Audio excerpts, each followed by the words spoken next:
सादर जय भीम साथियों, बाबा साहब ने मनुस्मृति को किस लिए जलाया था, कि क्या कारण थे कि बाबा साहब को मनुस्मृति को जलाना पड़ा। साथियों, बाबा साहब ने मनुस्मृति को जला के इस देश को संविधान दिया है, जो साथियों सभी लोगों को बराबरी का अधिकार देता है।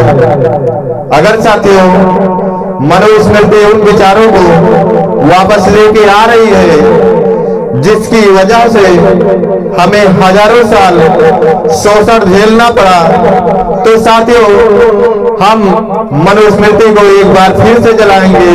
साथियों, इतिहास इस बात का प्रमाण प्रस्तुत करता है कि किताबें जलाने का दो ही रहस्य है, किताबें जलाने का दो ही उद्देश्य है।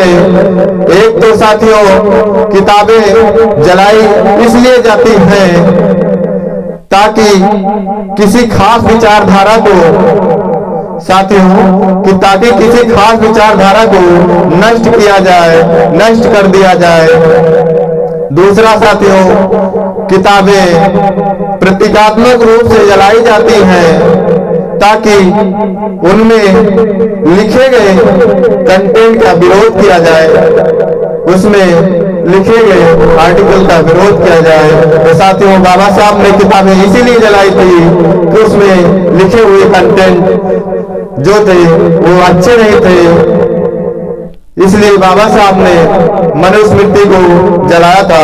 साथियों, कुछ उदाहरण मैं देता हूं जिनकी वजह से बाबा साहब ने मनुस्मृति को जलाया था। जैसे कि साथियों शूद्र की उपस्थिति में वेद पाठ नहीं करना चाहिए। साथियों ऐसा लिखा हुआ था, जिस कारण बाबा साहब ने मनुस्मृति को जलाया था। उसमें सीधा लिखा था कि शूद्र की उपस्थिति में वेद का पाठ नहीं करना चाहिए, यानी कि वहां पे शूद्र अगर उपस्थित है तो वहां भी कोई भी वेद पाठ नहीं होना चाहिए। दूसरा साथियों कि शूद्र लोग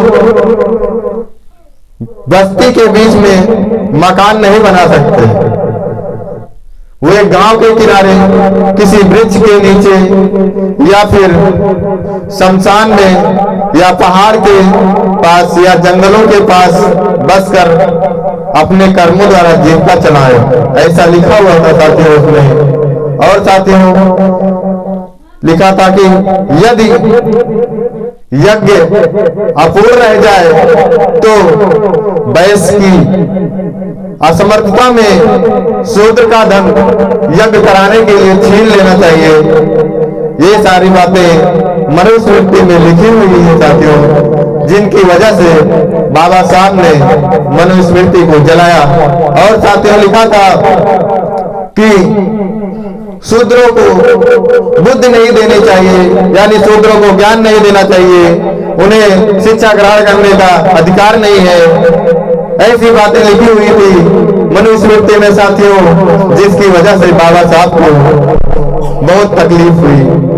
और साथियों उसमें लिखा हुआ था कि शूद्र की हत्या कुत्ता बिल्ली की हत्या के समान है साथियों, यानी कि शूद्र को मार दिया जाए, समझ लो एक कुत्ता एक बिल्ली को मार दिया गया, ऐसा लिखा हुआ था साथियों, जिनकी वजह से बाबा साहब को बहुत ही ठेस पहुंचा और उन्होंने मनुस्मृति को जला के उसका विरोध किया साथियों, उसमें लिखे हुए कंटेंट का विरोध किया। और साथियों लिखा हुआ था कि यदि कोई शूद्र ब्राह्मण के विरुद्ध हाथ या लाठी उठाए तो उसके हाथ कटवा दिया जाए।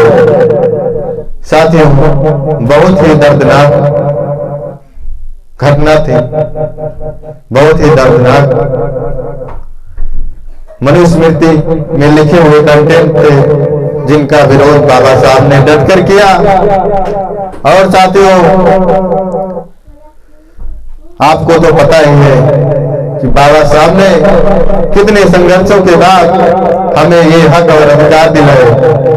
आज हमें उनके संघर्ष को भूलना नहीं चाहिए साथियों कहते हैं कि जिंदगी जीना आसान नहीं होता, कि जिंदगी जीना आसान नहीं होता, और बिना संघर्ष के कोई महान नहीं होता, कि बिना संघर्ष के कोई महान नहीं होता। कि अगर बैठे होते बाबा साहब किस्मत के भरोसे, कि अगर बैठे होते बाबा साहब किस्मत के भरोसे, तो ये हक और अधिकार मिले नहीं होते साथियों, ये हक और अधिकार मिले नहीं होते।